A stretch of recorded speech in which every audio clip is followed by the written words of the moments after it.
Hello everyone, welcome to News in Focus. Today we are discussing about Global Wetland Outlook 2025. This topic is very important for UPSC Mains GS Paper 3 and also important for prelims examination.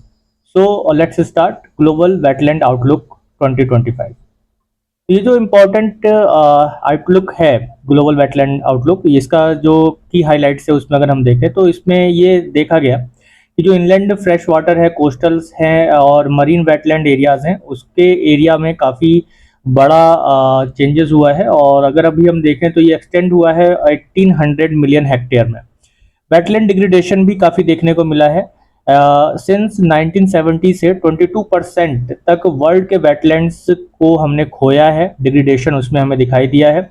और इसमें सबसे ज़्यादा degradation हमें दिखाई देता है वो poor condition for lower income और लोअर मिडिल इनकम कंट्रीज में। मेनली अगर देखा जाए तो जो अफ्रीकन वेटलैंड्स हैं वहाँ ज़्यादा डिग्रेडेशन इसमें दुनिया में सबसे ज़्यादा देखने के लिए मिला है। तो रामसर कन्वेंशन एक स्ट्रेटेजिक गोल के साथ अलाइन होकर काम कर रहा है कुछ टारगेट्स को लेकर, जिसमें अगर हम देखें तो Kunming Montreal global diversity framework targets है। और जो काम करता है किस चीज़ को लेकर कि जो अनप्लान्ड अर्बनाइजेशन है, rapid industrial and infrastructure development है, उसकी वजह से जो वेटलैंड्स हैं वो खतरे में हैं, उनको नुकसान पहुंच रहा है। तो उसके लिए ये टारगेट बेस पर काम कर रहे हैं। इसमें अगर देखा जाए तो कुछ जो बेहतरीन बेस्ट केस स्टडीज हमें दिखाई दी, जैसे रीजनल फ्लाईवे इनिशिएटिव्स चला, जिसमें अगर देखा जाए तो जो 3 बिलियन पार्टनरशिप US$ के साथ अक्रॉस एशिया में लगभग 140 प्लस वेटलैंड्स को प्रिजर्व करने की बात की गई, रिस्टोर करने की बात की गई, जो घर है क्रिटिकल टू माइग्रेटरी बर्ड्स की। ठीक है, इसके साथ ही सेशल्स नाम का जो एक कंट्री है, देश है, इसने भी world first sovereign blue bond issue किया है।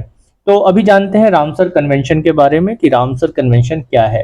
तो an international treaty for conservation and sustainable use of wetland. Wetlands के को अच्छे तरह से सस्टेनेबल तरीके से और उनको कंजर्वेटिव तरीके से कैसे यूज करना है, इसको लेकर ये इंटरनेशनल ट्रीटी है जो साइन की गई थी 2 फेब 1971 में।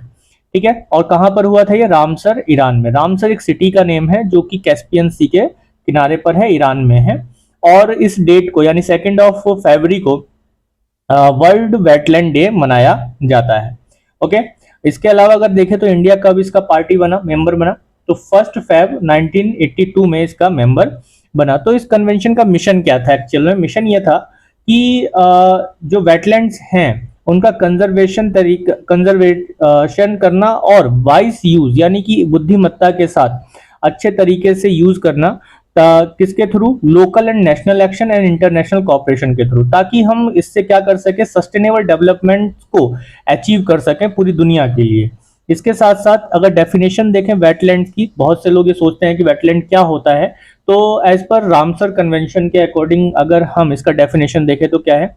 ऐसे एरियाज जैसे मार्स, फैन, पिटलैंड और वाटर, और इसके साथ साथ चाहे वो नेचुरल हो या आर्टिफिशियल हो, परमानेंट हो या टेम्परेरी हो, या वहाँ पर पानी रुका हुआ हो या वाटर फ्लोइंग वाटर हो, फ्रेश वाटर हो, ब्रैकिश वाटर हो, सॉल्टी हो, including area of marine water, जो मरीन वाटर है, समुद्री पानी है, उस एरिया को भी इसमें शामिल किया जाता है। बस समुद्री पानी में इस बात को ध्यान देना है कि वो एरिया लो टाइड वाला एरिया होना चाहिए और 6 मीटर से ज्यादा गहरा नहीं होना चाहिए। इसके साथ साथ this includes marine and coastal areas like estuaries, lakes, rivers, marshes, peatland, ground water system and human made wetlands like rice paddies, fish ponds and reservoirs. तो ये सभी क्या किसकी डेफिनेशन में आते हैं? वेटलैंड की डेफिनेशन में आते हैं।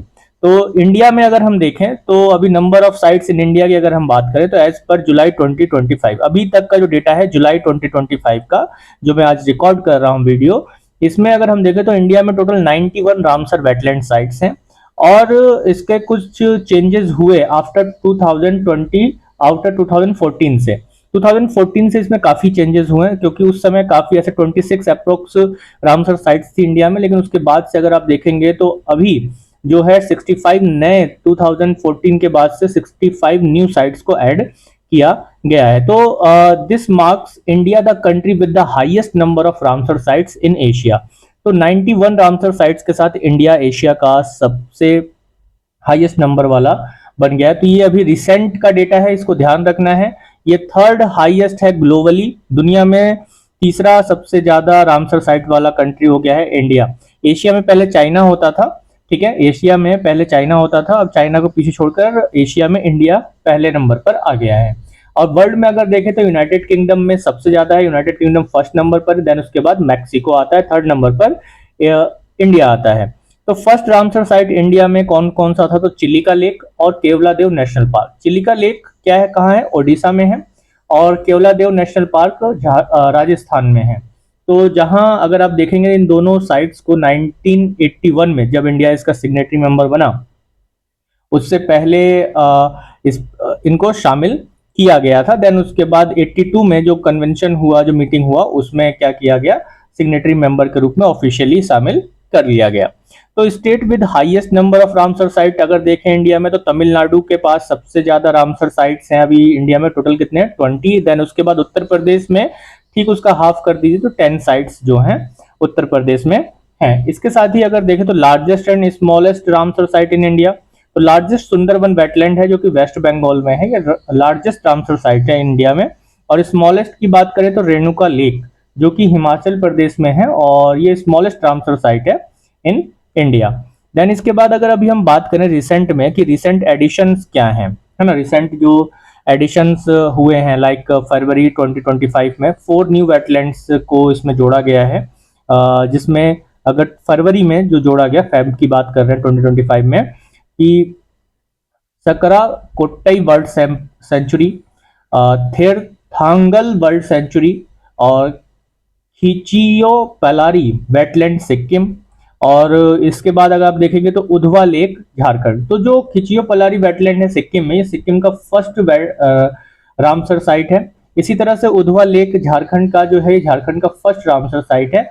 बाकी की जो फर्स्ट ये दो आपने देखे, दोनों तमिलनाडु स्टेट में है। फिर उसके बाद अभी रिसेंटली जून 2025 में 2 और रामसर साइट्स ऐड किए गए जो कि राजस्थान के हैं, जिसके नाम है खीचन जो कि फालोदी जगह डिस्ट्रिक्ट में आता है एक तरह से राजस्थान में। इसी तरह से मानेर जो कि उदयपुर डिस्ट्रिक्ट में आता है, और ये भी राजस्थान में है। तो अब हम बात करते हैं, एक टर्म आता है इसमें, बहुत इंपॉर्टेंट है ये एग्जाम्स के पॉइंट ऑफ व्यू से, कि मॉन्ट्रेक्स रिकॉर्ड क्या होता है। तो मॉन्ट्रेक्स रिकॉर्ड एक तरह का रजिस्टर है जिसमें ऐसे वेटलैंड्स को हाईलाइट किया जाता है, स्पेसिफिक वेटलैंड को हाईलाइट किया जाता है जो जिसको अर्जेंट कंजर्वेशन की रिक्वायरमेंट है, जरूरी है इस समय उसको अटेंशन देने के लिए, कि भाई उसमें अगर किसी तरह का चेंजेस हो रहा है किस वजह से? Due to technological development, pollution और अदर ह्यूमन इंटरफेरेंस। यानी कि जो रामसर लिस्ट में ऐसे वेटलैंड्स हैं, जो इंटरनेशनल इंपॉर्टेंस के वेटलैंड है जो रामसर लिस्ट में शामिल हैं, अगर उसमें इन सभी चीजों की वजह, टेक्नोलॉजिकल डेवलपमेंट, पॉल्यूशन या अदर ह्यूमन इंटरफेरेंस की वजह से क्या हो रहा है,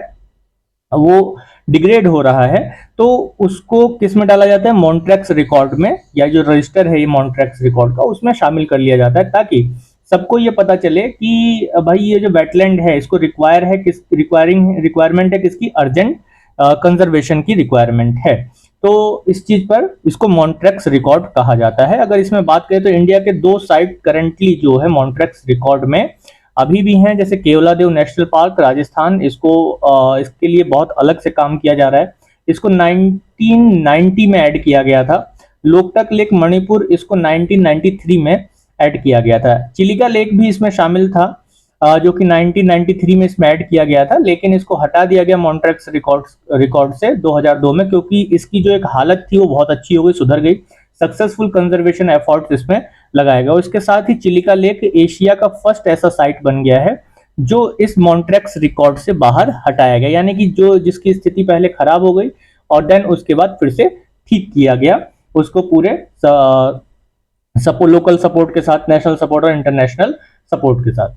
तो इसके साथ ही अगर हम देखें तो रामसर साइट्स के सिग्निफिकेंसेस क्या होते हैं, क्यों किसी कंट्री में रामसर साइट्स को बनाया जाता है? तो बायोडाइवर्सिटी कंजर्वेशन के लिए बहुत इंपॉर्टेंट है, क्योंकि ये हैबिटेंट्स होते हैं प्लांट्स के, एनिमल्स स्पीसीज के, इंक्लूडिंग जो माइग्रेटरी बर्ड्स हैं उनके लिए। इसके साथ साथ इको सिस्टम सर्विसेज ये प्रोवाइड कराते हैं, जैसे वाटर प्यूरिफिकेशन करते हैं ये नेचुरली, फ्लड कंट्रोल करते हैं, ग्राउंड वाटर रिचार्ज करते हैं, क्लाइमेट रेगुलेशन के लिए काम है, जैसे कार्बन सिक्वेंसिंग में काम आते हैं, कार्बन को ये रिस्टोर स्टोर करके ये रखते हैं। इसके साथ साथ एंड इरोजन कंट्रोल में भी ये काम आते हैं। लाइवलीहुड की अगर बात करें तो इनके आसपास रहने वाले जो लोग हैं और लोकल कम्युनिटीज को ये सपोर्ट करते हैं उनके लाइवलीहुड में, जैसे फिशिंग है, एग्रीकल्चर है एंड टूरिज्म के लिए।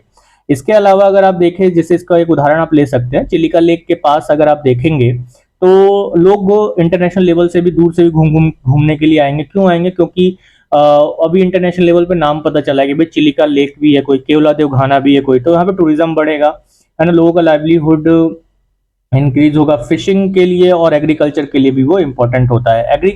कल्चरल वैल्यूज भी है यहाँ पे, क्योंकि ये जो वेटलैंड है सिग्निफिकेंट, इनका महत्व कल्चरल स्पिरिचुअल भी होता है।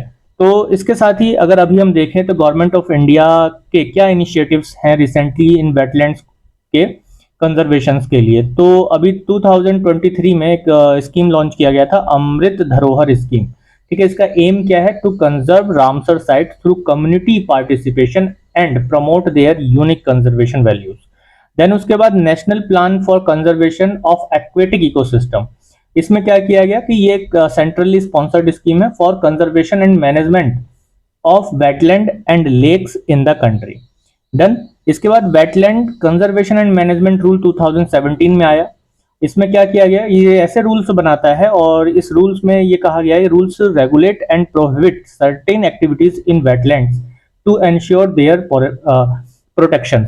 यानी कि जो ये ऐसे रूल बनाता है, ऐसे रेगुलेशंस बनाता है और कुछ प्रतिबंध लगाता है ऐसी एक्टिविटीज पर, ऐसी गतिविधियों पर जो वेटलैंड के आसपास हो रही हैं, जिसकी वजह से वेटलैंड को नुकसान है, तो उसको प्रोटेक्ट करने के लिए ये कुछ क्या लगाता है?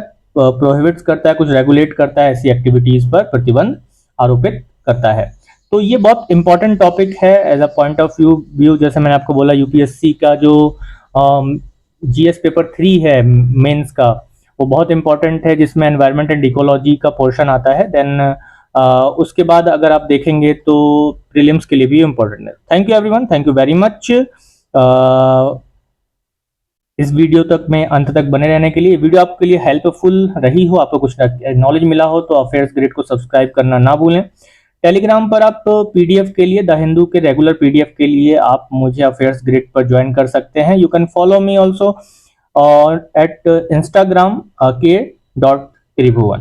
तो मेरा नाम आप जानते हैं, त्रिभुवन जय सिंह। तो थैंक यू एवरीवन, एक बार फिर से पढ़ते रहिए, जुड़े रहिए अफेयर्स ग्रिड के साथ। जय हिंद।